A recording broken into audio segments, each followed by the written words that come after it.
नमस्ते. आज सकाळी सकाळीच मी व्हिडिओ बनवते आणि मी ते लगेच पोस्ट करते, कारण 4-5 दिवसापासून जो आपल्या मोबाईलवरती प्रत्येकाच्या मोबाईलवरती एक न्यूज येते, केतन आणि सिया. तर मला पण वाटलं की कुठंतरी म्हणजे हा व्हिडिओ लोकांपर्यंत पोहोचावा, त्या मुलींपर्यंत पोहोचावा. असं नाही आहे. आता आजकाल आहे ना, तुम्हाला सांगते, खरं प्रेम भेटायला ना खूप नशीब लागतं आणि आजकाल ते खूप कमी लोकांना भेटतं आणि ज्यांना भेटतं ना त्यांना त्याची किंमत नाही समजत. आज एका टुक्कर मुलासाठी तिने एका चांगल्या घरातल्या मुलाला नाकारलं आणि त्याचा जीव घेतला. मेन म्हणजे मला असं ऐकण्यात आले, ती मुलगी आहे तीच मेन म्हणजे टुक्कर होती. म्हणजे तीच पार्ट्या वगैरे करायची, ड्रिंक वगैरे करायची. तिचं वय 20 होतं. एक बिझनेस म्हणजे चांगलं अग्रवाल कुटुंब हे चांगलं होतं. त्यांच्या मुलाशी हिचं लग्न ठरलं होतं. साखरपुडाही झाला होता. चांगला पैशाचं त्यांनी हॉल पण बुक केला होता. म्हणजे तिच्या अवकातीच्या बाहेर होतं हे सगळं आणि तिला ते अचानक भेटलं. म्हणजे जे म्हणतात ना, जे नाही आलं पाण्यात तेच आलं खाण्यात, असं झालं तिच्यासोबत. पण तिला सवय लागली होती. म्हणजे म्हणतात ना, एखाद्या गाढवाला किती जरी तुम्ही घरात किती जरी चांगलं खाऊ घातलं तरी ते उकरंड्यावर जाणारच. तसं तिला केतन अग्रवाल हा खूप चांगला मुलगा होता, पण तिला आहे तर टुक्कर मुलगा पाहिजे होता. त्या टुक्कर मुलासाठी तिने एका निष्पाप मुलाचा जीव घेतला. एका आईचं लेकरू म्हणजे हिरावून घेतलं. एका आईचं लेकरू आज तिच्यापासून दूर गेलं. एका बापाचा मुलगा दूर गेला आहे आणि मेन म्हणजे एकुलता एक होता तो. खूप सारी स्वप्न पाहिली होती. तिच्या बड्डेची तयारी तो एका महिन्यापासून करत होता आणि त्याच्या मरणाची तयारी ही एका महिन्यापासून करत होती. त्याचे वडील सांगतात, ही वारंवार त्याला लोहगडावर जाण्यासाठी आग्रह करायची. तेव्हा त्याने सांगितलं होतं की माझ्या बड्डेला जाऊ. लोहगडावरच का जायचं होतं हिला, कारण ह्यांनी अगोदरच प्लॅन केला होता.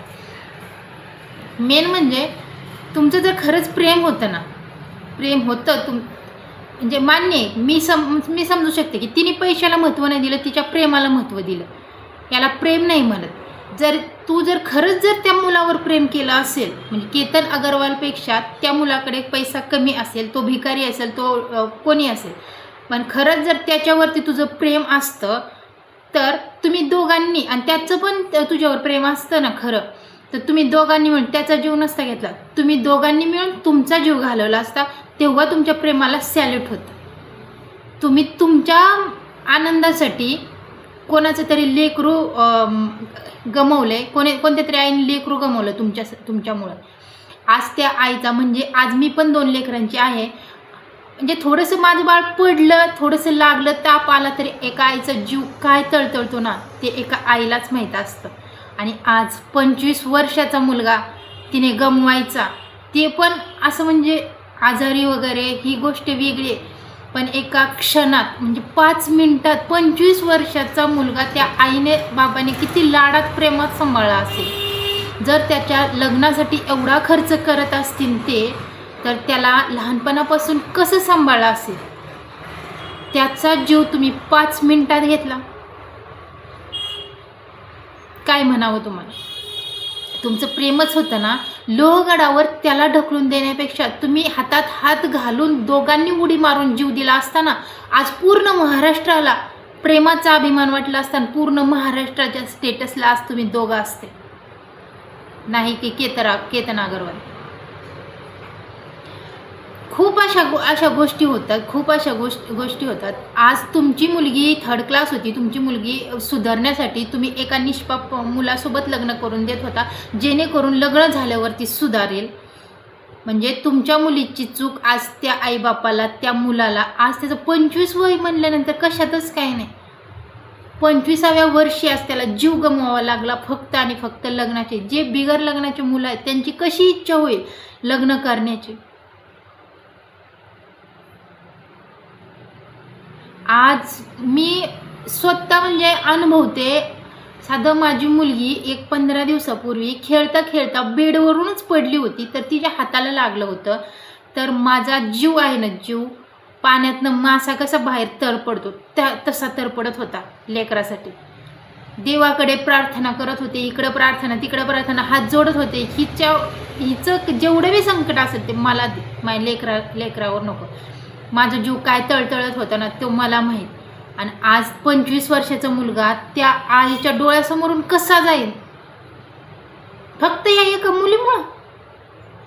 मेन म्हणजे आईबापाचे संस्कार कमी पडले. तुमची मुलगी बाहेर जाते, हे करते, तुमची मुलगी एवढी वाया गेलेली आहे हे माहीत असून तुम्ही एका चांगल्या कुटुंबाशी जर नातं जोडत असाल तर हे किती चुकीचं आहे. आज तुमच्या मुलीला सुधारायच्या नादात आज कोणाचा तरी मुलगा गेलेला आहे. ज्याचं जातं ना त्यालाच कळतं. आज ह्याच ठिकाणी हे पण मी एक समाजाला सांगू इच्छिते की आज ह्याच ठिकाणी जर हे कृत्य मुलाने केलं असतं ना, हेच कृत्य जे मुलीने केले हेच कृत्य जर मुलाने केलं असतं ना, पूर्ण महाराष्ट्रातच काय पूर्ण भारतात तांडव हे झालं असतं. म्हणजे तुम्ही मुलीसाठी लगेचच तयार होता. मी पण एक मुलगी असं नाही, पण प्रत्येक वेळेस मुलाची चूक असते असं नाही ना. आज त्याची काय चूक होती, आज त्याला काहीच माहिती नव्हतं. तो तर तिचा बड्डे सेलिब्रेट करण्यासाठी एवढा एक्सायटेड होता, एवढे सगळे प्लॅन केले त्यांनी. तिचा दिवस खास करण्यासाठी त्यांनी 1 महिन्यापासून तो प्रयत्न करत होता आणि त्याच दिवशी त्याचा तुम्ही जीव घेताय. प्रत्येक मुलंच वाईट आहेत असं नाही, अशा भरपूर आहेत. आणि आजकाल कसं झाले तुम्हाला सांगू का, आता हे काही मुलींना बायकांना टोचते पण शब्द, पण आजकाल कसं झाले माहिती का, मुलींना जास्त डिमांड आले ना त्यासाठी मुली डोक्यावर नाचायला लागली. आजकाल आहे ना हीच गोष्ट जर एखाद्या मुलीसोबत झाली असती तर तिचे किती म्हणजे त्या मुलाच्या आईवडिलांना त्या मुलाला किती काय बोलण्यात आलं असतं. काय नाही, स्कार्फ बांधला, थोबाड घेऊन निघाली पोलिसांच्या मागे, झालं. जाऊन बसेल आतमध्ये, येईन 4 दिवसांनी बाहेर. पण त्या मुलाचा जीव येईन का? त्या आईला तिचं लेकरू मिळेल का? असं पण नाही. म्हणजे पुण्यासारख्या सिटीत राहते एज्युकेटेड, असं पण नाही ह्यांना काही समजत नाही. यांना पूर्ण समजते, असं पण नाही की लहान आहेत, नॉलेज नाही. जमाना कुठं गेले. प्रत्येक गोष्टीत मुलींना टॅलेंट आहे. अशा गोष्टीतच नाही का की नको बाबा आपल्यामुळं कोणाचं तरी जीव घाला. आपलं खरंच प्रेम आहे ना तर आपले आईबाप नाही ना तुम्हाला घरी सांगायचं, म्हणजे नव्हती इच्छा होत ना घरी सांगायची, म्हणजे धाडस नव्हतं होत ना तुम्हाला, त्याच घरी सांगण्याचं धाडस नव्हतं होत, ह्याच्यापेक्षा त्याचा जीव घेण्यात तुमचं धाडस झालं. ठीक आहे, आईबापाला नव्हतं सांगण्याचं धाडस. अरे घरात कोणीतरी असेल, आधी प्रत्येक मुलगी असते आपल्या आईला मैत्रीण समजून आपल्या आईसोबत सगळ्या गोष्टी शेअर करत असते. वडिलांची गोष्ट जरा वेगळी असते, पण कमीत कमी आईला तरी सांगायचं होतं. आईला नसेल सांगायचं, घरात तुझं दुसरं कोणी नसेल, मित्र मैत्रिणी ते असतील, ठीक आहे, त्यांना नको सांगू. ज्या मुलगा तुझा बड्डे करायला आलाय, त्याच्यासोबत तुझं लग्न ठरलेलं आहे, त्या मुलाला तू एकदा तरी म्हणली असती की तू मला आवडत नाही, माझं दुसऱ्या कोणावर प्रेम आहे, मला त्याच्यासोबत लग्न करायचं, त्या फक्त माझ्या घरी समजून देऊ नको. झाला असं थोडासा प्रॉब्लेम, पण कमीत कमी त्याचा जीव तरी वाचला असता. आज तू तरी नसती कोर्टात जाऊन बसली, जेलमध्ये जाऊन बसली. आज तू तरी कुठं बाहेर म्हणजे तू सुद्धा आतमध्ये जाऊन बसली, तुझी तर बदनामी झाली. काय मिळालं साध्य, काय म्हणजे काय सिद्ध काय केलं तुम्ही त्याचा जीव घेऊन? अरे खरं प्रेम भेटायला ना नशीब लागतं. आणि आमच्यासारख्या मुलींसोबत जसा धोका झाला ना त्यांना विचारा की खऱ्या प्रेमाला खऱ्या प्रेमासाठी आम्ही किती तळतळतो. तर आमच्या नशिबी खरं प्रेम नव्हतं. आणि माझ्यासोबत काय झालं होतं त्यावेळेस, असंच मी माझ्या एक्सचा जीवच घ्यायचा होता का, त्याने सोडून दिलं, मी सोडून दिलं, विषय संपला. तो त्याच्या लाईफमध्ये सुखी, मी माझ्या लाईफमध्ये सुखी. त्याने लग्न केलं, मी लग्न केलं, मला लेकरं झाली, त्याला लेकरं झाली. आयुष्य म्हणजे जगणं हे कोणाच थांबतं का? नाही ना.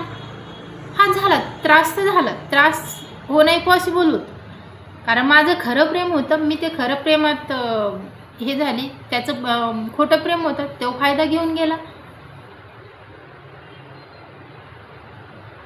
तसं तुम्ही एखादी तुमची मैत्रीण जर ठीक आहे नसेल हे करायचं तर तुम्ही दोघांनी पळून जायचं होतं, पळून जाऊन लग्न करायचं होतं. असे कित्येक जण आहेत पळून जाऊन लग्न करते. झाली असते थोडीशी बदनामी. आणि हे तर सगळं चालू राहतं असं थोडं की तुमचंच पहिल्यांदा लव्ह मॅरेज होणार होतं.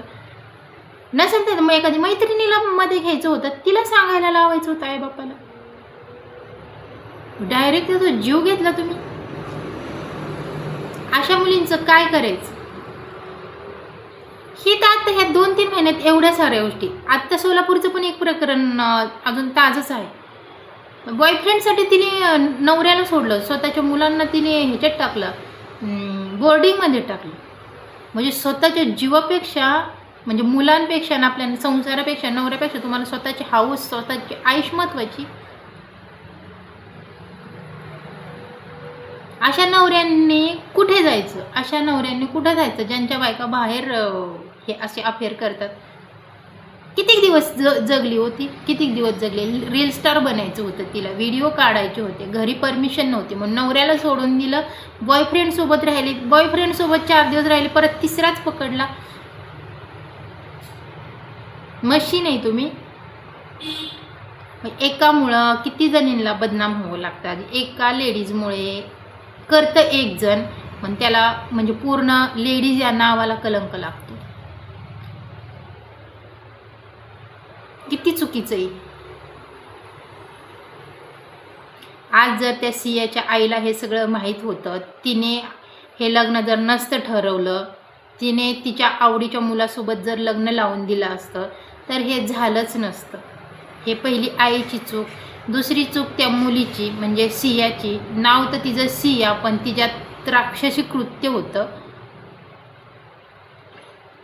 तिने जर सरळ स्पष्ट सांगितलं असतं मला लग्न करायचं नाही, हाणलं असतं, 2 चापटी आईबापाने म्हणजे मारला असतं, 2 दिवस रुसून झोपली असती, परत आहे असं जीवन ती जगली असती, त्या मुलाला दुसरी कोणीतरी भेटली असती.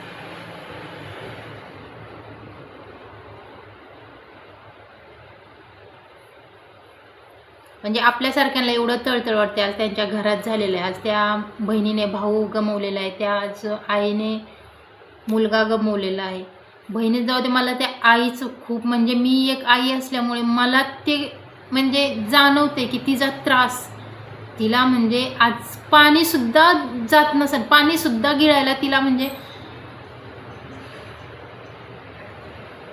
आज आपल्याला विचार करून एवढ्या मोठ्या डोंगरावरून असं दरीत त्याला फेकून दिलं, जाताना किती सेकंदात खाली गेला असेल, कसा जीव गेला असेल.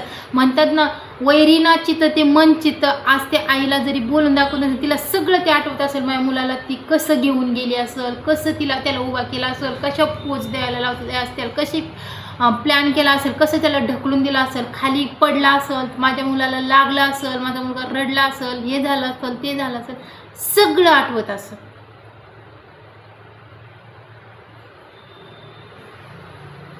माझं एकच मुलींना हात जोडून विनंती आहे, मुलींना पण आणि ज्या लग्न झालेल्या बायका ज्या अफेअर करतात ना, त्यांनासुद्धा माझी एकच विनंती आहे, ज्या तुम्ही लग्न होऊनसुद्धा अफेअर करता ना, त्यांना तर काहीच बोलू मी.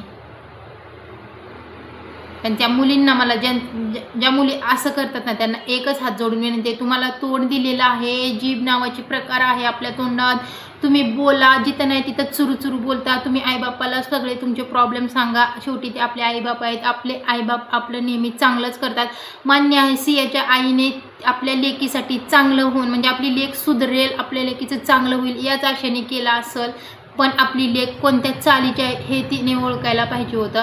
त्यासाठी म्हणजे प्रत्येक मुलीने आपल्या आईवडिलांना सांगा, आणि नसेल तर सरळ कोणाचा जीव घेण्यापेक्षा सरळ त्या मुलाचा हात धरा ज्याच्यावर तुमचं प्रेम आहे आणि निघून जा. पण कोणाचा जीव घेऊ नका, कोणापासून कोणाचं लेकरू दूर करू नका. आत्ता नाही, तुम्ही जेव्हा आई होल ना तेव्हा कळतात हे सगळ्या गोष्टी. चला तर मी व्हिडिओ इथंच थांबवते. जास्त ह्याच्यावर जेवढं बोलन तेवढं ह्याच्यावरती कमीच आहे. त्यासाठी मी व्हिडिओ इथंच थांबवते. धन्यवाद.